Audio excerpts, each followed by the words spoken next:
Hello, hello, hello. Boy, you were first, huh, Justin?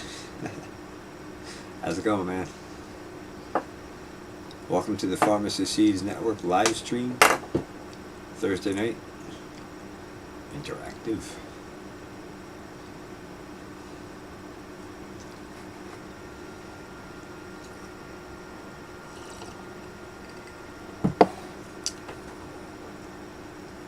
We finally got some rain this afternoon, this evening.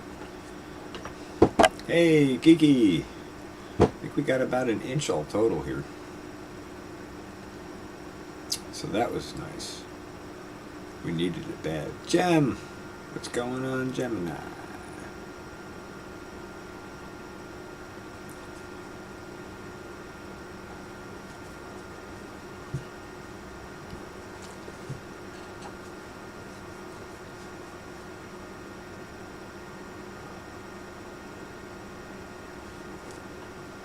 Hey, Chris, how's it going?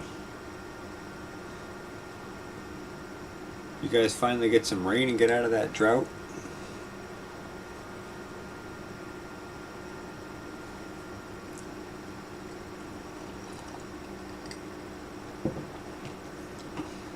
Hey, YT, what's going on, brother?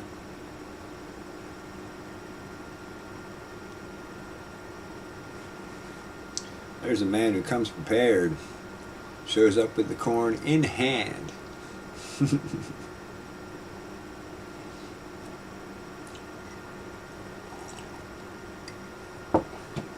Thunderstorm, yeah, we just had a big one come through. I think we got about an inch of rain out of it. Thank God, we needed it so bad. And I'm irrigating now on top of it. Tropical depression's been passing a mile south of me most of the day. Yeah. I've had that for, I want to say weeks, but it's really more like a couple of months, where I've watched storms like come right at us, dissipate, go over, and then reappear on the other side of us, or go around us, or split and go both sides around us and not touch us. It's just like, come on. My plants are really, really happy, Jim. They got a decent shot of actual rain. Hey, Cookie. A whole 0.09 inches this morning. I got a whole 0.25 yesterday. I think it was yesterday, the day before. And then it was sunny the next day, so that burned off. And then we got an inch tonight. I wish we could have got those successive with cloud cover in between.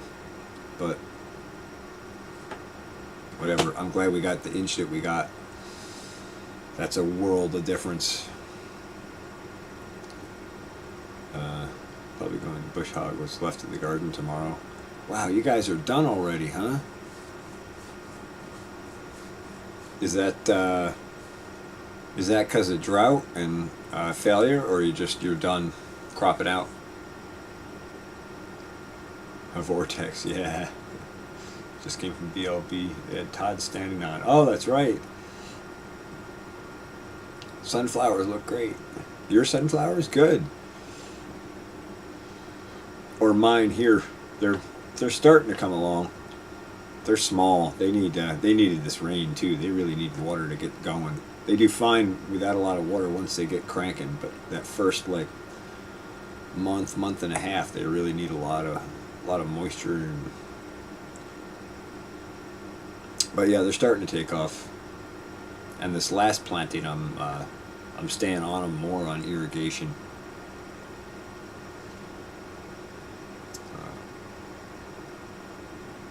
That's awesome when the stuff keeps going, isn't it, Geeky?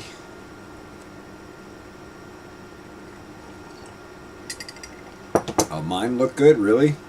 Mine look puny to me this year.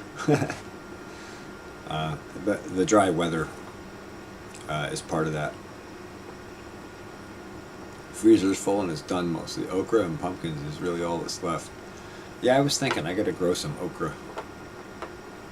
That's one I haven't grown, and people ask me about it from time to time. I want to add that to my list. I was realizing it'd be a great way to thicken like spaghetti sauces or salsas or that kind of stuff. I think it is used for that, right, Chris? as a sort of a thickening agent as well as for cooking and eating. You're starting to plan your winter season. Nice. I'm starting to think about winter season, like how to condense down a little better for greenhouse space, that sort of stuff. You're watching BL2, BLB. Yeah, I'm not sure about him either. I'm actually looking forward to watching the BLB stream because I don't think I've seen Todd Standing interviewed before. I'm sure he has been, but I'm curious about that. Do I sell to locals? I do. Some, yeah. Not a tremendous amount. This year, I don't think I'm selling anything to restaurants just because of the whole COVID thing. They just don't have the demand they usually do. But I do sell to restaurants occasionally, and I do sell to people once in a while. It's hard to negotiate that because I'm so far away, and it's like the transportation to drive something to them. Like by the time I get there, I've burned that on gas. So I tend to sell to restaurants when I sell, but I do have a few people that want to come by and buy stuff from me, and I think I'm going to lean more in that direction. But I got to orchestrate it so I don't have people showing up all the time, because you just never get anything done when people show up all the time. The old farm that I was at, there was just people coming and going all day long, and like I'd start something and I could never finish anything because it was always interrupted with an unexpected visit. There was no like set time, so I have to limit that somehow to market that way. That's a long spiel to answer your question, huh, Jim? Planted okra released it for the first time. Still 5 to 6 months of hot weather. Okay, I'm gonna put in 100 collard plants next week or 2 weeks. Oh, collard greens. That's one I meant to. I gotta dig out those seeds you gave me, Chris. I want to grow those collard greens, but I keep forgetting to dig them out, and then I forget to put them in because I forget to dig it.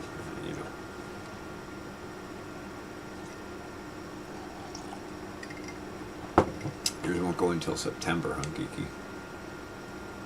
Sweet potatoes in the way. We fry okra and put them in gumbo, pickle some. Yeah, my understanding is it's good for thickening like soups and stews and stuff as well. Geeky, he's down in FLA, Justin. He's in Florida, north central Florida, or north central Florida, I think.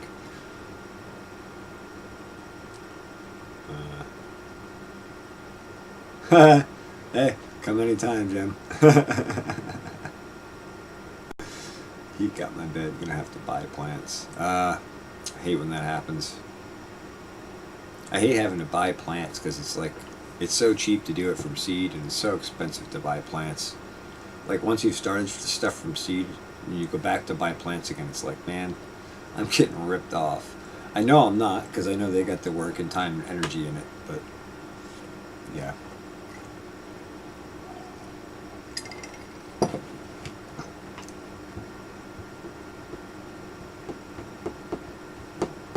You sell some collards, yeah. They're a big thing down in the south, right?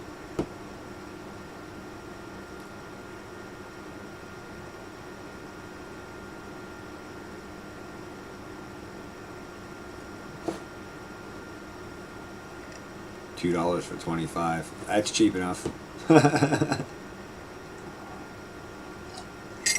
I'm used to pepper plants here where they charge you like, I don't know. I think it's $1 a plant for pepper plants here. Maybe it's not that much. Maybe it's like $3 for a flat of 6. But you go buy a couple hundred pepper plants, and you got a significant chunk of money laid out in it. What do I plant for winter?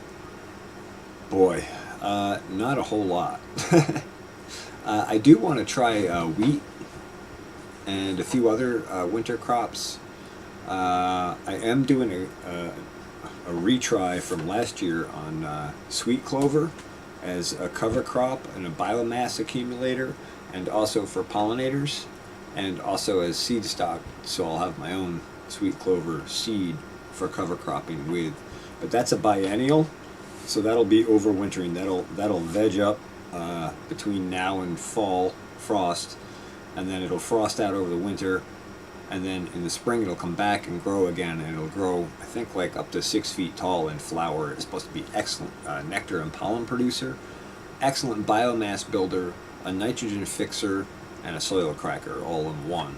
So that's undersown under the buckwheat in that curved block of sweet corn, if you've been watching the update videos or whatever. You just finally subbed to me or to homesteading?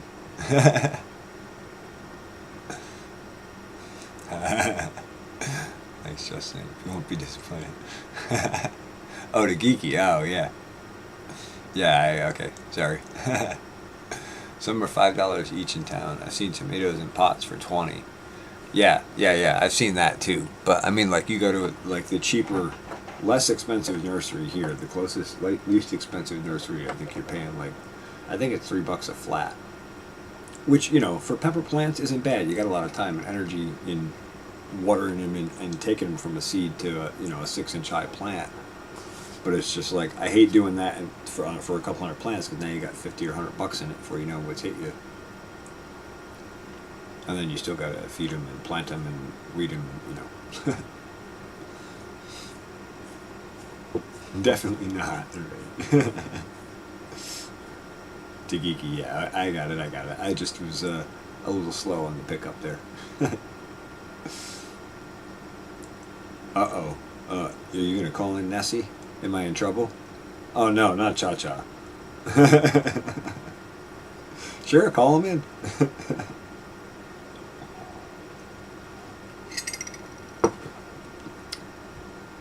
But yeah, excuse me, more tomatoes than I can deal with. Lots of other stuff, too. I give them all my extras.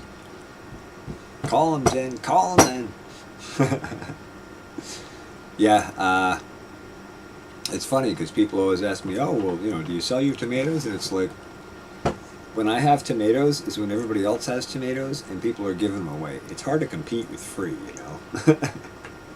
The only way I've found that I can, like, reliably, effectively sell tomatoes is to sell to restaurants. And I basically match their organic pricing, except I kick their butt in flavor and consistency. So when they get the opportunity to select mine over theirs, they take mine. That's how I win that market game here on small scale.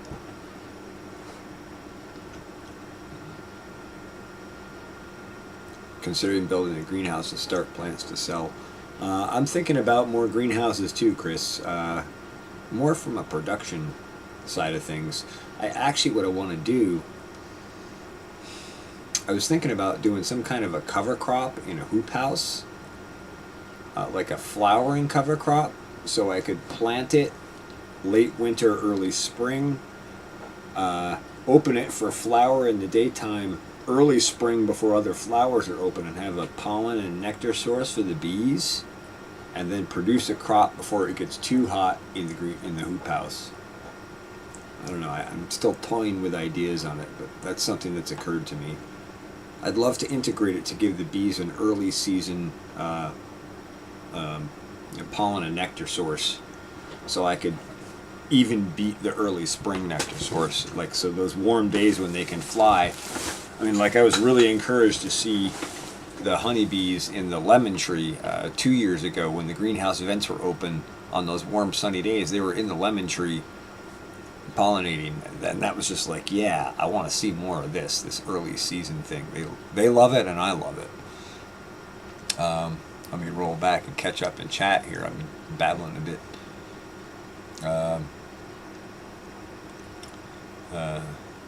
Hey, Taco Violator. Natural constipation cure. Magnesium. Take a couple of magnesium pills. Or raisins.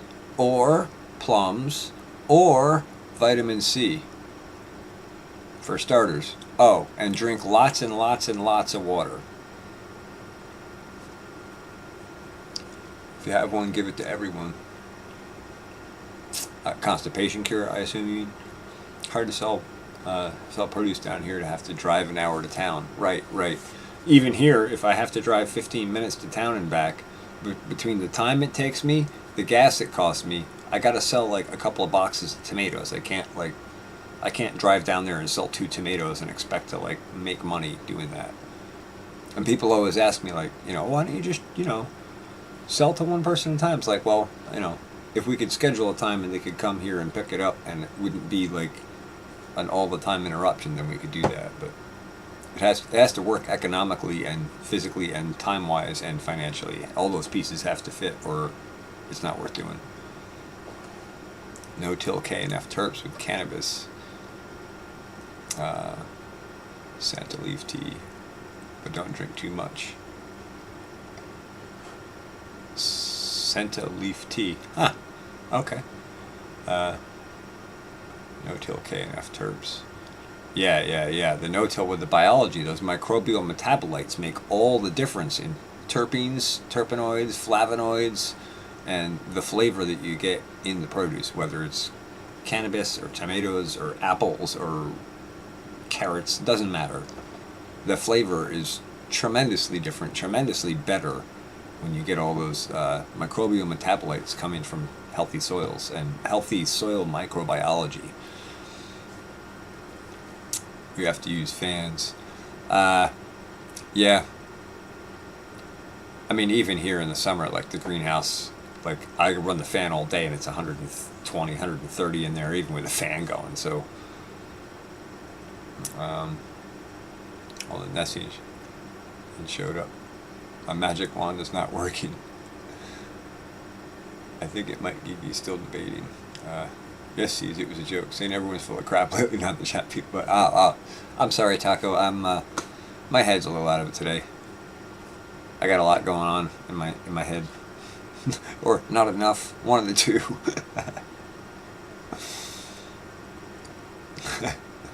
Well, I don't know, Jim. I mean, can't win them all the time. She's probably busy doing something. Senta is the plant they get Sentacot stool softener from. Huh. I've never heard of it, Jack. Senta. I'll have to check that out. Sorry, a little nacho pick earlier. You better take a good look at the mailman, Taco. Justin. Probably sent a tea was what you meant. You can find it at Walmart called Smooth Move. Oh, so is that where X-Lax actually got their original motto from?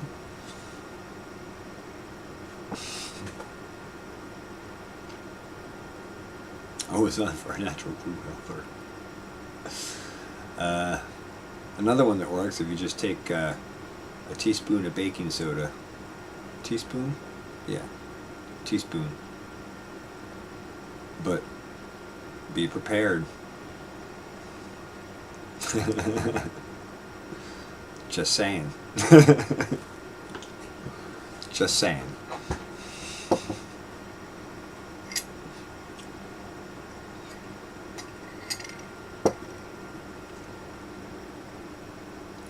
Your mom always took a jug of Senta tea when you were traveling? Traveling and anti-constipation doesn't sound like a great combo, Jack. Started a garden, but in South Dakota I have very limited time to grow. Suggestions on produce.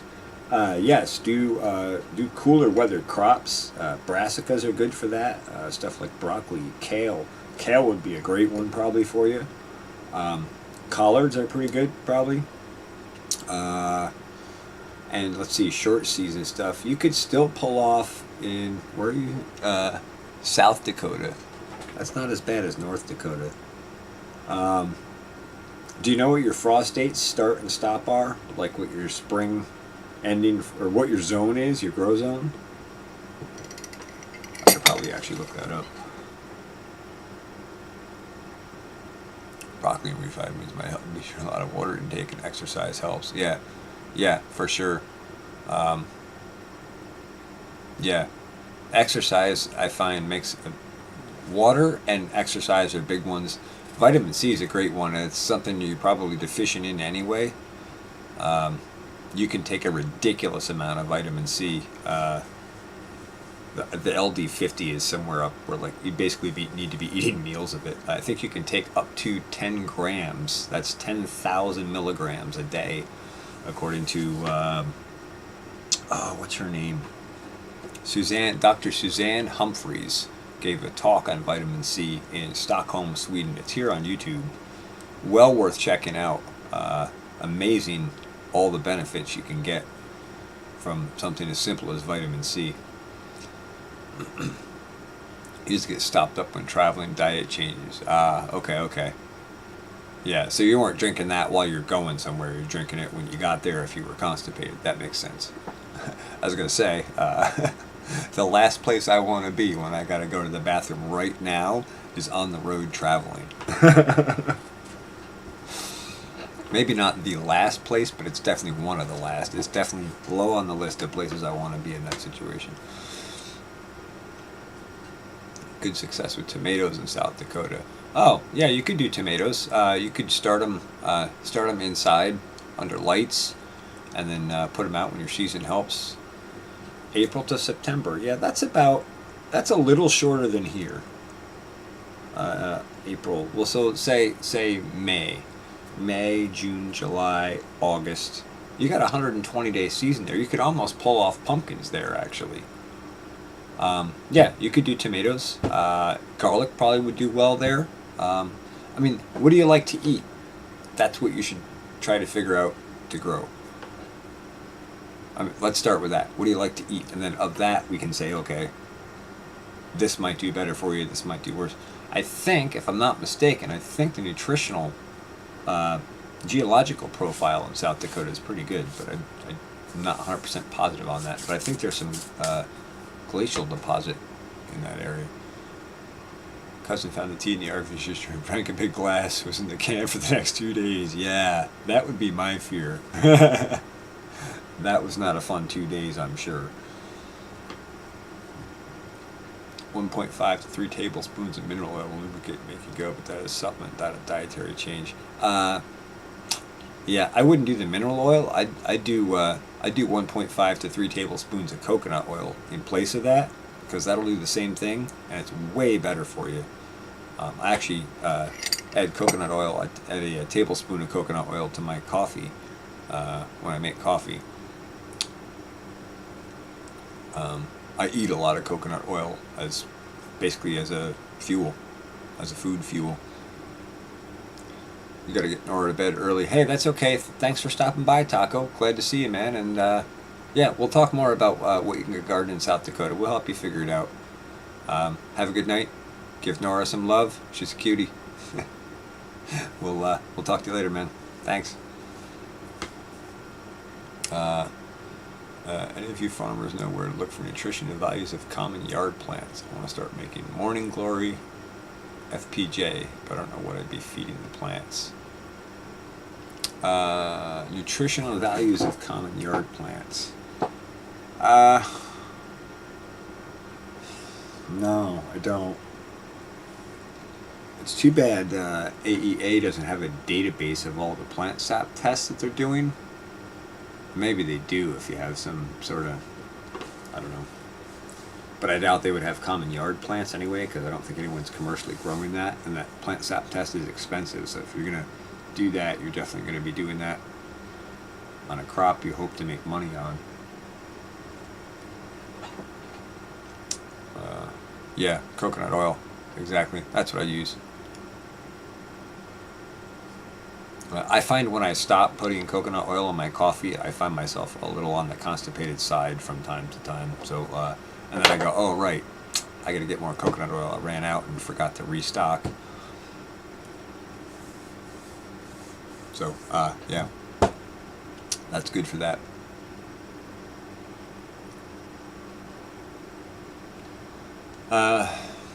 Morning Glory FPJ. Can you expand that FPJ for us, Justin?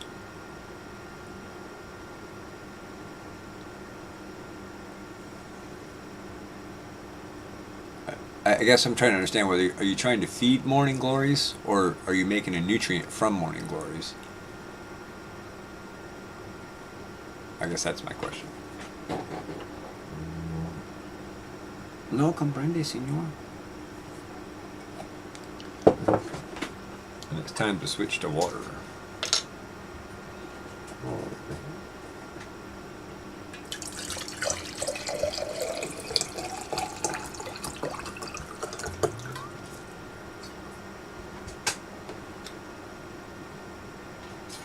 Fermented plant juice. Ah, okay. Making a nutrient with it to feed other plants. Yeah. I don't. There's got to be some kind of mineral assay, I would think, that would give you an idea of what the nutrient ratio is. I mean, it wouldn't be as accurate as plant sap, but it would give you a general nutritional profile. I guess the question is, why morning glories? Is it just because you have a lot of them?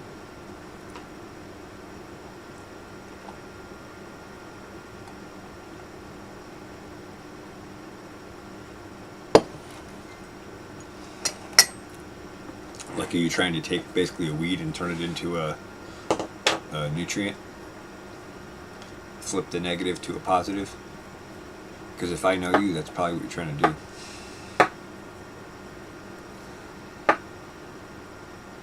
Yeah, maybe one of the forager sites, that might do it. I'm trying to think. I don't think anybody eats morning glory, though, right? The only thing I can think of is I know people use morning glory seeds for, I guess it's got a compound similar to LSD in it. But I've read mixed reviews on all that. And I wasn't going to just go try that.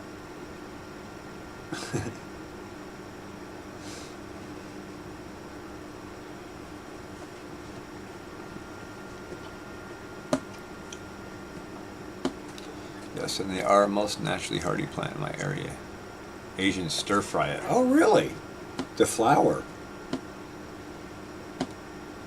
Well, that's what he's talking about doing, Chris. He's talking about making tea, but he just wasn't sure what the nutrient ratio was, and he wants to make sure that it's right to target the life cycle of the plants he's working with. Am I right, Justin?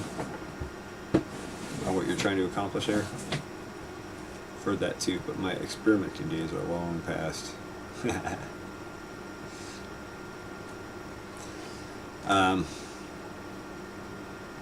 Yeah, that is. Okay. I thought so. Let me think on that, Justin. I feel like there's got to be a way to find that information. Hey, Brett and Cindy's Tennessee Living. How are you guys tonight? Welcome.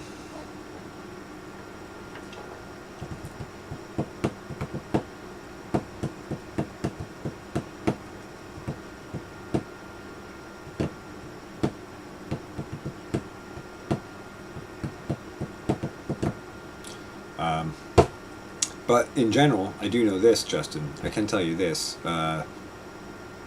In general, flowers and roots of plants are the same nutritional profile, and in general, those are leaning more in that flowering direction. Like, if you were to look at it from the conventional standpoint of NPK, right? Whereas, like, in a vegetative stage of a plant, you probably want like a 3-2-1, and then as you get out the other way, you probably want to go like a 1-2-3, right?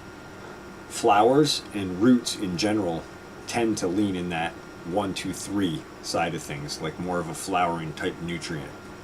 So I would say you probably would be all set if you're looking to support flowering fruiting with the Morning Glory flowers. I know Dan Kittredge, and I think maybe one of the Korean natural farming guys from that library that I shared with you from bionutrient.org.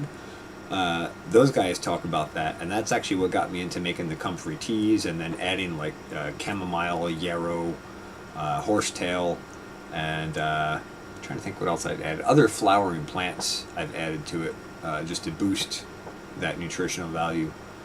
The effective PK, but it's obviously it's way more than PK, but or NPK.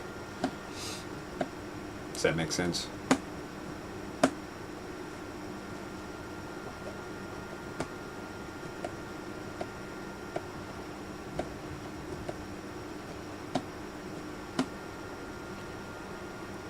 Ferment the whole plant, vine and all.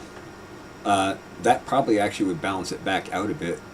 and put a little more nitrogen in there so it's not too far tilting that scale that way. Basic concept behind Korean natural farming, used to hardy and available. Yeah. I know the Korean natural farming is awesome. I've tried to incorporate some pieces of that, and I want to continue to evolve in that direction as I go. But we talked about all the logistics of that before. I still have a bag of rice here. I got to go out and harvest some indigenous microorganisms, or IMOs. Could you not ferment it and use it basic testers? Yeah, actually you probably could. You probably could test, you could probably just do like an NPK test to see what the ratio is, right? I don't know if those testers are that accurate. You could send it to a lab and have it tested.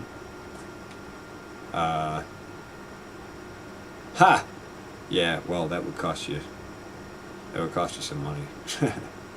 But you could actually have a plant sap analysis test done on them, find out exactly what's in them. Then you'd know exactly what's in them. Make a ferment with horsetails also. Really high silica nitrogen fixing plant. Yes, that's why I like the horsetail. Also, a horsetail tea is excellent if you're making tea for like health and nutrition.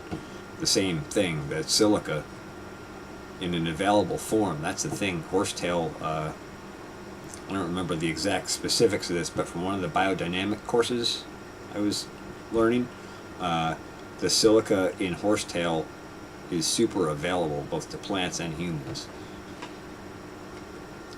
Probably because it's in a plant and it's been basically mined into a plant and put into the smallest, most chelated form possible.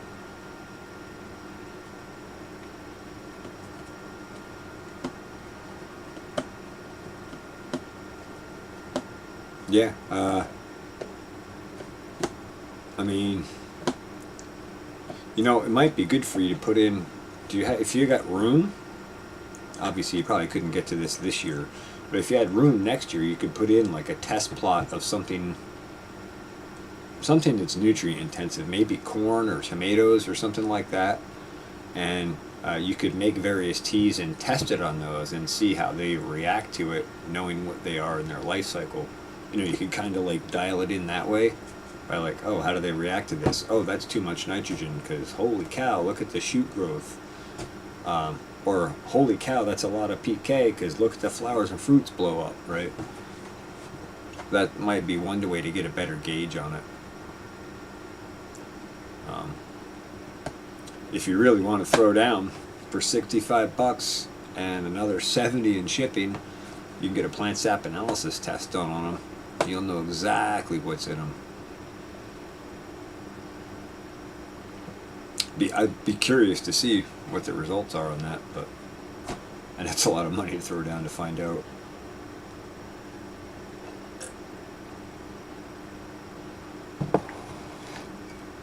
Gopher spurge. I've never heard of that. Looked it up and it's full of latex. Gopher spurge is full of latex? And what is gopher spurge? I've never... Okay, I gotta look that up.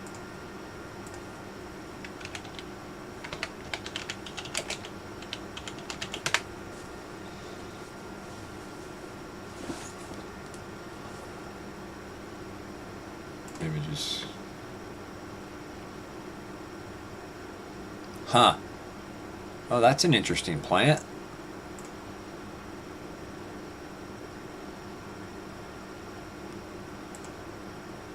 Wow.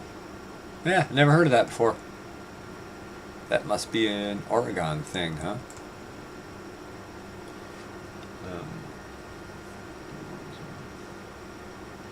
Full of latex. Make your own protection. European plant that's said to ward off moles and gophers. Really? Wonder if that would work here for woodchucks. Horsetail tends to grow in sandy areas or wetland areas. And it's like a stocky. Here, I'll send you a link here. I'll drop a link in chat. It's a really cool plant. It's used medicinally. It's very high in silica. It's come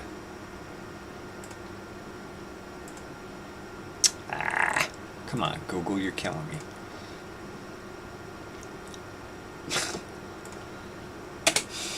No, horsetail the plant.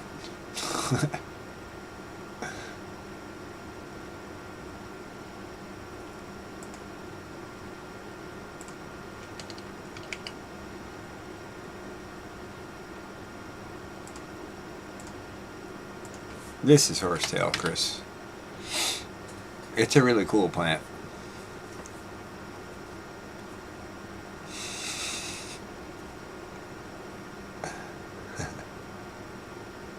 High in latex. Is there enough latex that you can like actually harvest latex from it, like they do from the rubber tree?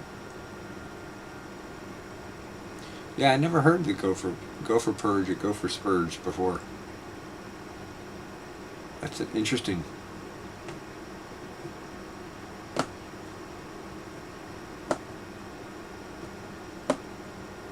Dog fennel? I don't know. Is that what you call it? Yeah, it might have different names. I mean,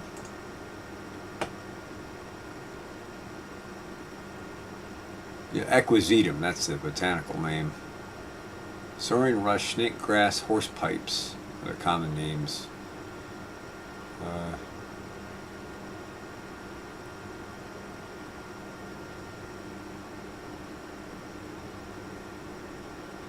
Oh wow! I see. They got a picture of it used in a landscaping thing. You don't have that? I'll bet you do. It grows wild in the woods in various places here, although I don't see it everywhere. It seems to grow in very specific spots. But when it does, it tends to kind of invade those areas. It seems to grow in dry, sandy spots, which is strange because I also seen it in really wet spots. There's a lot of it down by the spring pond here, actually. Dandelions are an excellent nutrient plant. Yes, they are. Quit spraying with vinegar and soap.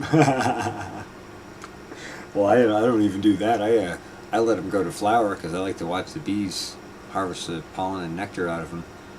But yeah, I mean they're good for eating. They're good for soil building. They're good for nutrient. They're good for honeybees. They're good for everything. And it's amazing how many people spend so much of their energy and time every year trying to kill the dandelions in the yard. It's like, what are you doing? Yeah, we've had them in salads before too. My mom used to make a dandelion wine. That's really good if you've never had a good dandelion wine. It's good. I'm not a huge wine drinker, but dandelion wine is definitely a nice one.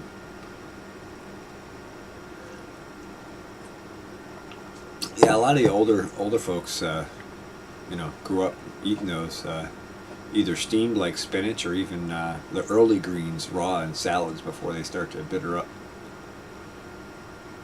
Yeah, YT, good for wine also, exactly.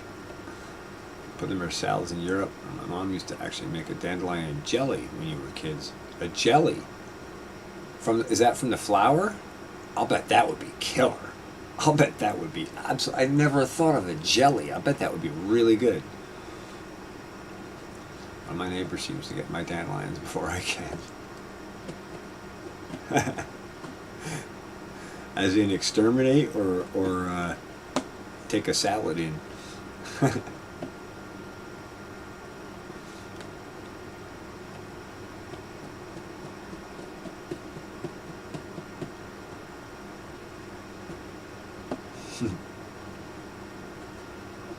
Yeah, dandelion jelly. That would be killer. Like, that makes me think of, like, what are the other cool things you could do with dandelion? It doesn't have to be just jelly or wine. That flavor would be awesome in all sorts of stuff. Like a dandelion flavored frosting or something would be banging. Dandelion flavored maple syrup. Dandelion infused honey. Okay, I'm just. See, you went and turned on that thing. Lion burglar?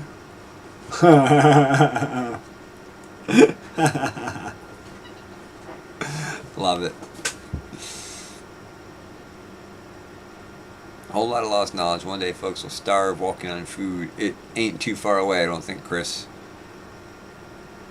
That guy arguing with you, telling me that a pizza didn't come from a farm, just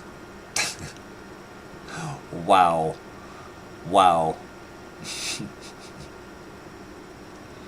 The Magic Corporation one made that, huh? Just bing. Amazing. Take a salad in last year, I noticed, and decided to get them later. And later came, they were all gone. That's funny. That's so funny. Some places people are like, trying to get the neighbors to kill the dandelions because they don't want them in their yard and it's spreading. Oh my God, the dandelion is spreading. In other places you're like, they stole my salad. Like a dandelion orange marmalade. Oh, that would be killer. That would be killer. We used to get muscadine wine in Arkansas. That was delicious. Really miss that stuff. Muscadine wine. Okay, now I gotta look up muscadine. Who's teaching who here? Love it. Oh, grapevine species. Oh, native to the south central U.S., the growth range extends from Florida to New Jersey and western coast. Oklahoma must have been exclusively cultivated 6th and 16th century. Oh, those look killer. And I'll bet a wine from those is killer. Wow. Oh, wow. Awesome. That sounds killer. The best wine I remember from growing up as a kid was we picked wild blackberries up in the Catskill Mountains. We made blackberry wine from that, and oh my God. I still crave it. And I've tried to make it a couple times since, and wine is not my forte as of yet. I've made blackberry wine, but it wasn't that great. You really need a lot of blackberries to get that really deep flavor with blackberry. But I've heard it all. Chocolate milk comes from brown cows. Hamburgers grown on bushes because Ronald McDonald said so. Yup. Muscadines are great. Yeah, I've never heard of the muscadines before, but those look killer. Just picked some nice grape leaves today for nice meat wraps. Nice. Yeah, the grape leaves are great for grilling and cooking with for sure. Got a vine in the yard. Nice. Nice. Do too. Elderberry wine is pretty tasty. I want to make elderberry wine, but I gotta size up. Well, I got to keep promoting my elderberries until I get a big enough block of elderberries that I can actually make elderberry wine with it. Because basically right now I only get enough when I steam them out to make like an elixir sort of with it, just as a medicinal thing for over the winter. But I have been, and I continue to propagate and promote the elderberries here, and they are getting bigger and they are growing. The patches are growing. And eventually elderberry wine's on my list. I actually want to infuse some honey with elderberry this year. Make an elderberry honey. Yep, that's where they get it, Brett and Cindy. On the bushes. Just pick it from the burger bush.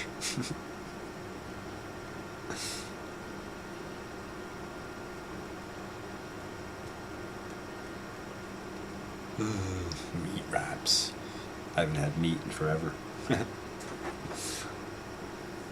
Well, real meat. I mean, like I had some chicken to some pasta the other day. A level of stupid about where food comes from is mind-boggling. Yes, it is. It's mind-boggling, but when you think about it, it's really not, because you think how disconnected people are. They never have to think about it. They're used to, just call the restaurant. It'll be here.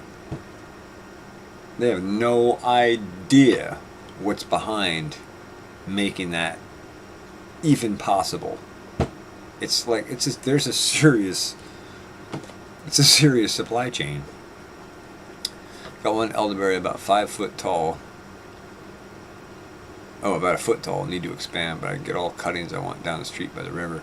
Yeah, I've done cuttings before with pretty good success, and then I put them in spots where I didn't get enough irrigation water on them. They didn't do well. But yeah, you can do cuts early spring pretty successfully, pretty easily. Getting fat just thinking of all this goodness. I'm just getting bloated thinking about it. My mind stomach is filling up. Thinking about starting to do a live stream on either Monday or Tuesday evening because there's not much on those days. What do you guys think? Maybe I could bring on others into a panel? Yeah, that'd be awesome, Justin.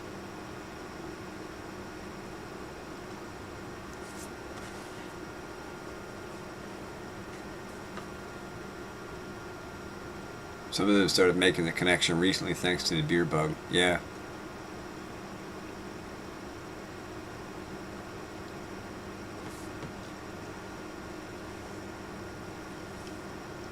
Yeah, like a panel multi-way conversation, that would be cool.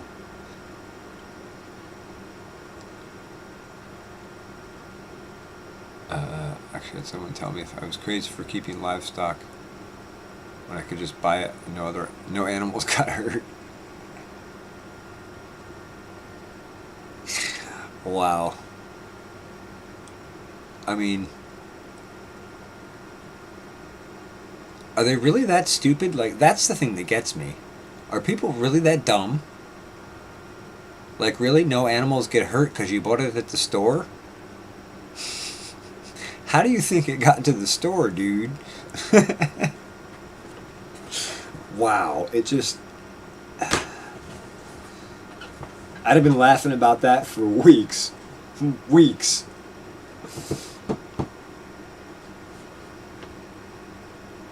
Why kill animals when you can buy it? Like, I gotta wonder, are people like that just actually just trolls? I mean, are they just trolling? Because, like, can anybody actually be that stupid? Like, is that actually possible? I guess there are a lot of sheep out there without a clue. I believe it because she said so. They weren't joking. Ugh. Yeah, I mean, what can you even say to a person like that?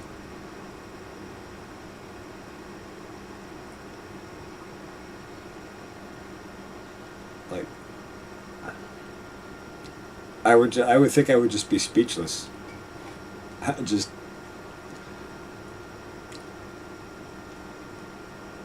have a good day. See you later.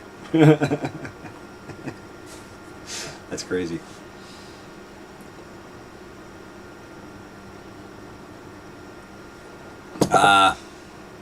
Yeah.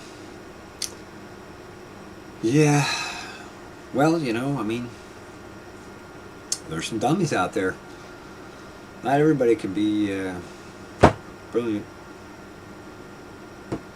Or even average.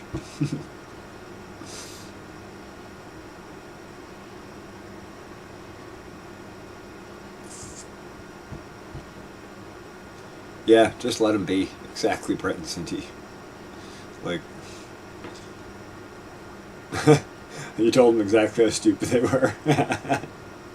And they didn't understand that either, did they? The world's going to end in 12 years. Oh, 2012, now it's 12 years, then it'll be 12 more years.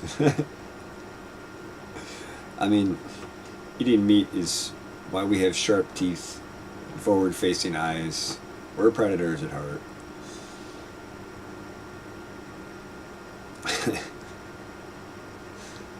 And let's face it, it's a lot easier to just take proteins than it is to go eat non-proteins and manufacture proteins from them.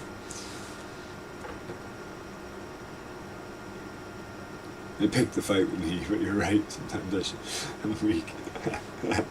Well, if they picked to fight me, they, you know, I probably would have told them exactly how stupid they were too.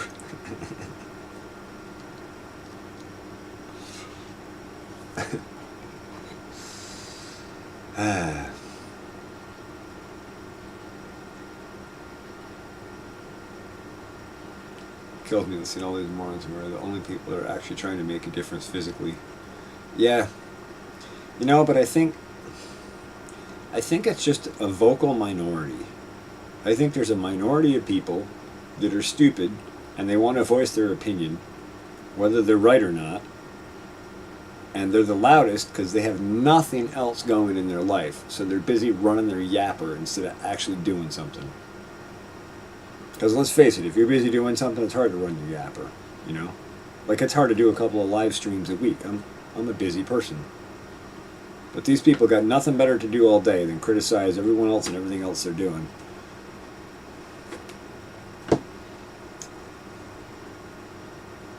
They are making fake meat products. Yeah, there's a lot of that garbage.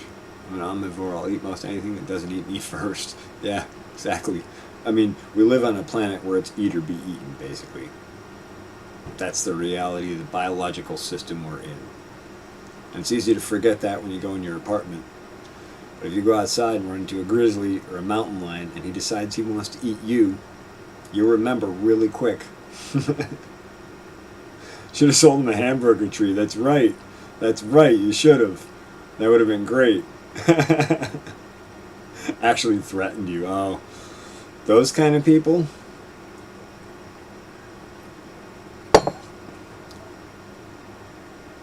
Tell them you just name the time and the place and I'll be there. When they give you a time and a place, send the cops. You're looking for a fight, huh? Here you go. Have fun. I think their daddy never slapped them for talking about things they don't know. Yeah. Yeah, just spoiled and stupid.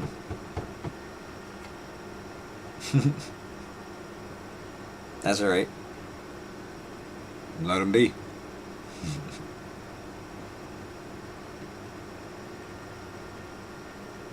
Yeah, the lab meat thing, that's so weird. And then there's people going on about that, like that's the greatest thing, like, oh, we can grow it in the lab, and it's like,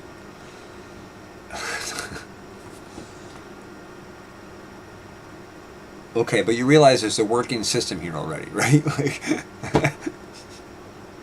I'm just saying, nature's got this figured out.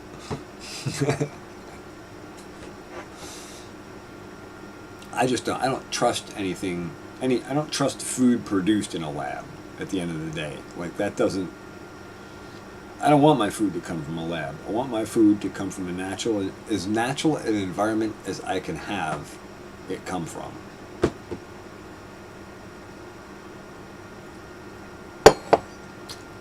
That's just how I feel about it.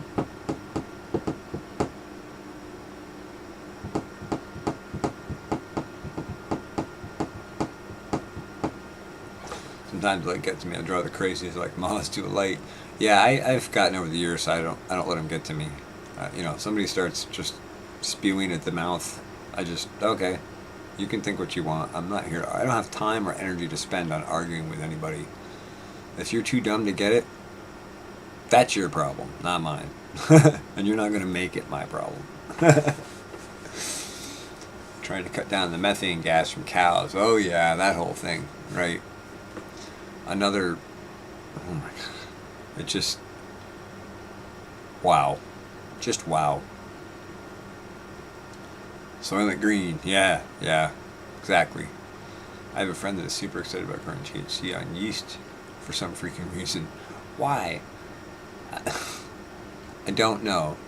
Well, that's like they had that, what was that artificial, it was like canine spice or something like that.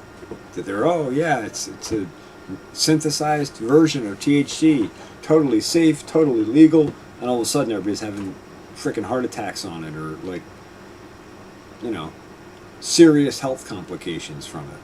And again, right, why? It grows on a plant already. Why do you need to make it in a lab? Why not just use the system that's here that works? Duh.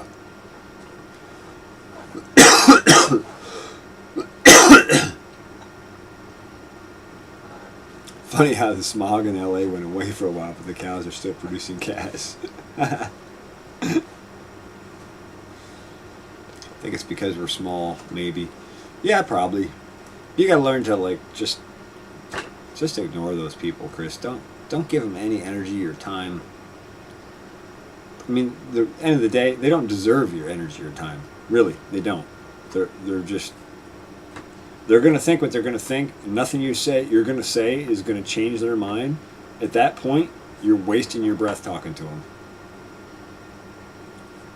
That's how I look at it. And I've gotten so I can pretty much read when somebody's like just going to stay on a point and don't really want to hear any new information or real information. Don't feed the trolls. Exactly, Geeky. Don't feed the trolls. Hungry trolls are ineffective trolls. Because they're too busy trying to find somebody else to eat. Stick with the natural stuff. The analogs are causing problems. Exactly. They were quarantined Geeky for COVID. I just delete them now. Used to try to help. Yeah, let them go. I mean, think about it. If they're like commenting, like if you're talking about your YouTube channel and they're commenting on your channel, like with stuff that far out of tune with reality, like that's how far out of tune with reality they are. They're not only out of tune, but they're out of tune enough to think that they're going to talk you into believing what they tell you, even though you're the experienced guy who's actually raising pigs and chickens and crops, right? Like that's how out of reality they are. That's way out. So yeah, delete. Or if they're really trolling, report them. I report them. If you're a spammer or you're trolling, you're getting reported. I'm not screwing around. That's what I do with them.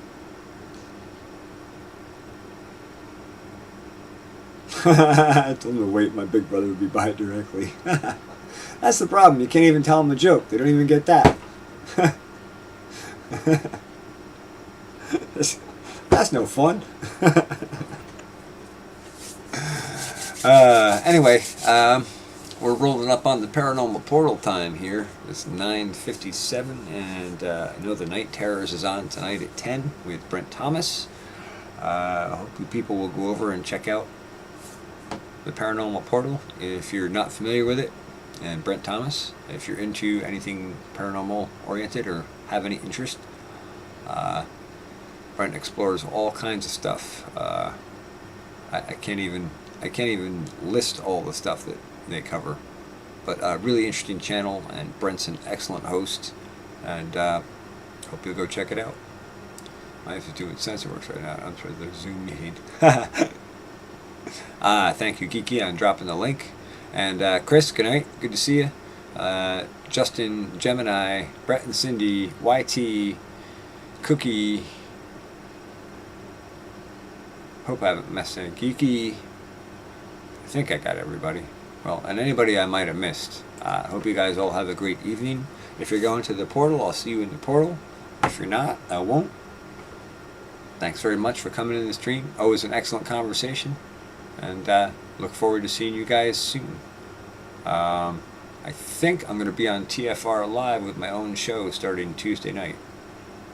So look for that. I may switch to Tuesday night for my stream. Anyway, night everyone. We'll see you over at the portal.